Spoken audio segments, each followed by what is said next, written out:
My name is Gavin Evans, and this is my review of Arachnophobia. And this review will have spoilers, so if you haven't seen it, go and watch it, then come back and watch this review because I will be going in depth.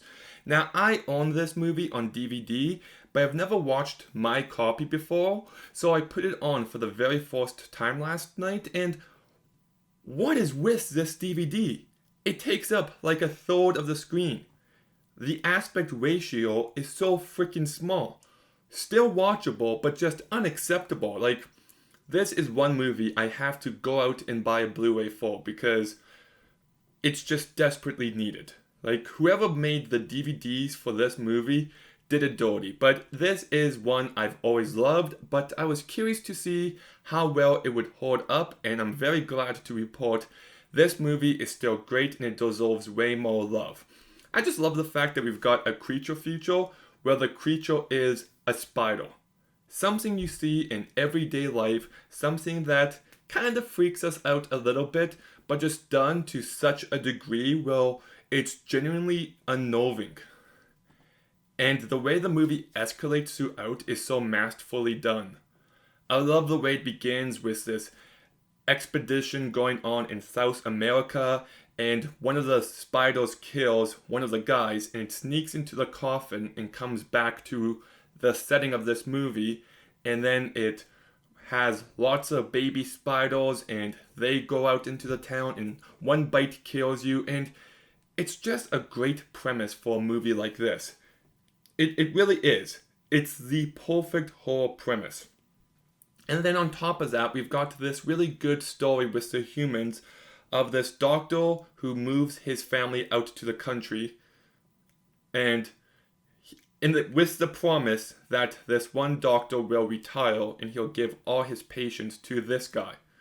So when the doctor backtracks everything he says and he decides to go back on his word, the main character is just kind of screwed. He doesn't know what to do.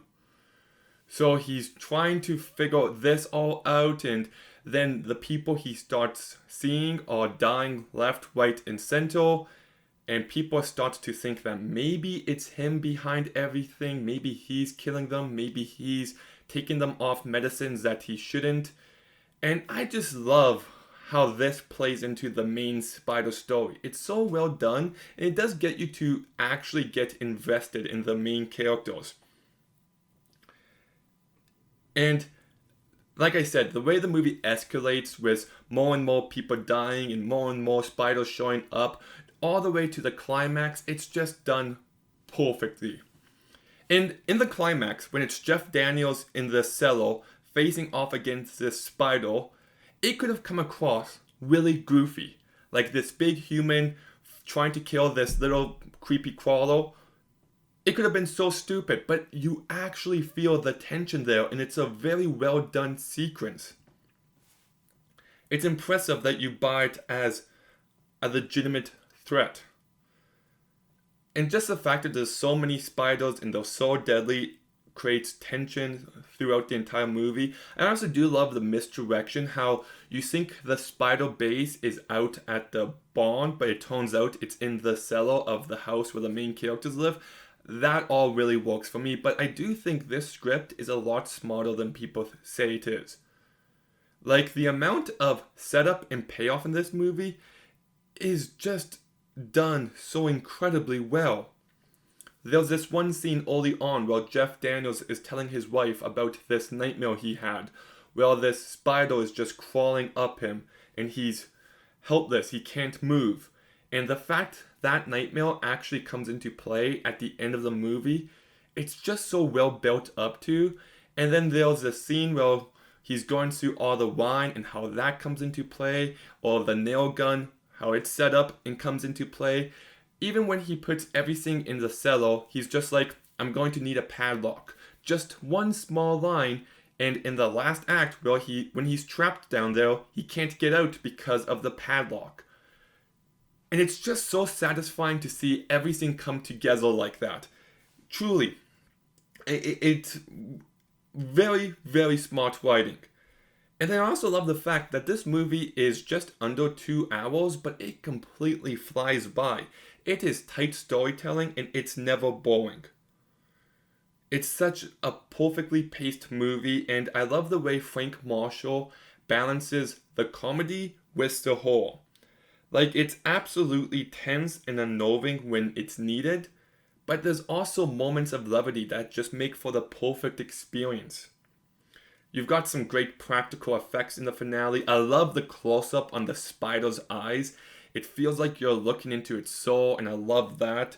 And the humor really does work for me. I love how whenever John Goodman comes into the picture, it plays the most over-the-top cheesy music, and it shouldn't work, but it really does. And then there's just a few lines like, why isn't he picking up? It's real fortune night. I love that. Or just something so small like, they're at the morgue, they're looking at all the dead bodies, and this guy's just coming in with a bag of chips and just, he's completely insensitive to the fact that there's all these dead bodies, and every character, no matter how small, has something about them that allows them to stand out. And the cast does do a really great job. Jeff Daniels is excellent in this movie. He could have been really goofy and over the top, and he still brings some great comedic sensibilities to this movie, but he still keeps it grounded. He doesn't lose track of what the movie's truly about and what it's trying to do. And I think he's the perfect leading man here. His wife, played by Jane Cusack, does a really good job as well. You've got Julian Sands, who I know plays the Warlock in those Warlock movies. I have to check them out. But he does do a really good job here. He has a unique presence to him. And John Goodman is really funny here. He doesn't have a ton to do, but he's funny whenever he's on screen. And the rest of the cast does a good job too. My only issue with this movie actually is the fact that I find the second half of this movie to be tense, unnerving, and thrilling. And the first half of this movie is still really great. But there's a few scenes that I wish had a bit more atmosphere to it, had a bit more tension. Like when the first lady dies, she turns off the lamp and the spider goes down and bites her and she just dies like that. It's not a very scary scene. And same with the football player when the spider climbs into his helmet and then he puts it on and he just dies. Not a bad scene, but I wish it had me on edge a bit more. So that's as far as I can go with complaints. Actually, while I was watching this movie, it kind of reminded me of Final Destination in some ways. Because you're watching scenes where someone could die at any moment, and then they move out of the way just like that. And you're just wondering, are they going to die here? How are they going to die? Like there's a scene where John Goodman is checking out the toilet in this house, and there's a spider behind the toilet, and his hand's on its side, and he moves it just in time.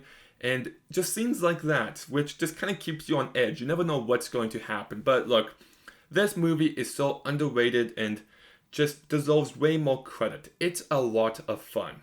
That's what this movie is. It's got a great premise that escalates so perfectly. It manages to be both really funny, intense, and thrilling with a terrific finale, mind you. I absolutely love the last act of this movie. It's incredibly tight storytelling with a very smart script with a perfect amount of setup and payoff.